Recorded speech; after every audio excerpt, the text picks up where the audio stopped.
திமுக தலைமை அலுவலகமான அண்ணா அறிவாலயத்தில் ஓ பன்னீர்செல்வத்தின் ஆதரவாளர்கள் தற்பொழுது குவிந்துள்ளனர். 2026 சட்டமன்ற தேர்தல் நெருங்கி வரும் நிலையில் ஓபிஎஸ் திமுகவில் இணைவார் என தகவல்கள் வெளியான நிலையில் அவரது ஆதரவாளர்கள் அண்ணா அறிவாலயம் வருகை புரிந்துள்ளனர். இதுகுறித்த கூடுதல் தகவல்களை செய்தியாளர் ராஜேஷ் வழங்க கேட்கலாம். ராஜேஷ் வணக்கம். தற்பொழுது ஓபிஎஸ் ஆதரவாளர்கள் அண்ணா அறிவாலயத்தில் குவிந்துள்ளனர். இதுகுறித்த கூடுதல் தகவல்களை வழங்கலாம். முன்னாள் முதலமைச்சர் ஓ பன்னீர்செல்வம் அவர்கள் இன்று திமுகவில் இணைய உள்ளதாக தகவல் வெளியாகி இருக்கிறது.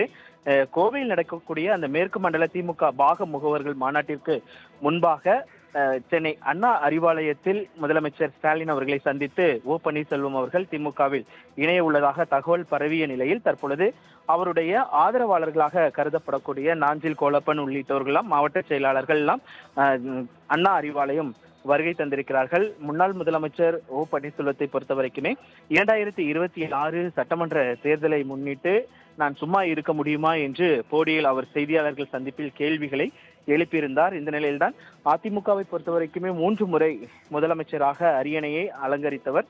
ஜெயலலிதாவின் விசுவாசமிக்க தொண்டராகவும் பரதனாகவும் திகழ்ந்த ஓ பன்னீர்செல்வம் முதலமைச்சராக இருக்கும் வரைக்கும் தன்னுடைய உயிர் மூச்சு இருக்க வரைக்குமே ஜெயலலிதா திமுகவை கடுமையாக எதிர்த்து வந்த நிலையில் தற்பொழுது ஓ பன்னீர்செல்வம் தன்னுடைய ஆதரவாளர்களுடன் வந்து முதலமைச்சரை சந்திக்க உள்ளது என்பது அதிமுகவும் சரி மற்ற அரசியல் கட்சிகளிடையே மிகப்பெரிய ஒரு பரபரப்பை ஏற்படுத்தியிருக்கிறது. ஓபிஎஸ் ஆதரவாளர்கள் ஒவ்வொருவராக அவரை விட்டு விலகியதால் ஓ பன்னீர்செல்வம் இந்த முடிவை எடுப்பதாக தகவல் வெளியாகி இருக்கிறது. ஏற்கனவே எடப்பாடி பழனிசாமிக்கு எதிராக அதிகார யுத்தம் நடத்திய நிலையில் சட்ட ரீதியாக கட்சியிலும் அவர் பின்னடைவை சந்தித்தார்.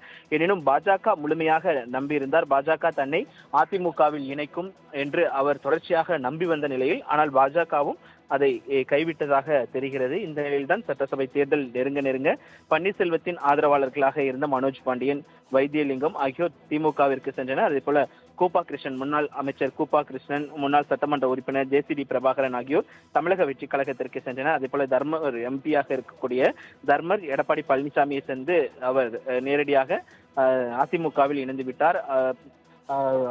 அனைத்திந்திய அண்ணா திராவிட முன்னேற்ற கழகத்தின் தொண்டர் குழு உரிமை மீட்பு குழுவினுடைய ஆலோசகராக இருந்த பண்டோட்டி ராமச்சந்திரன் தனியாக ஒரு புதிய கட்சியை ஆரம்பித்துவிட்டு ஓ பன்னீர்செல்வத்தினுடைய அத்தியாயம் முடிந்துவிட்டது என்று அவர் தெரிவித்திருந்தார். இந்த நிலையில்தான் வேறு வழியின்றி பன்னீர்செல்வம் திமுகவுக்கு செல்ல உள்ளதாக தகவல் வெளியாகி இருந்தது. அதனை உறுதி செய்யும் வகையில் தற்பொழுது அண்ணா அறிவாலயத்திற்கு அவருடைய ஆதரவாளர்கள் நேரடியாக வந்திருக்கிறார்கள்.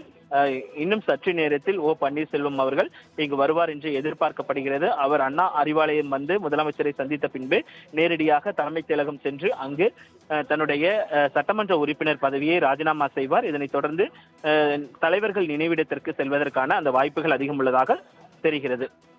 விவரங்களுக்கு நன்றி ராஜேஷ்.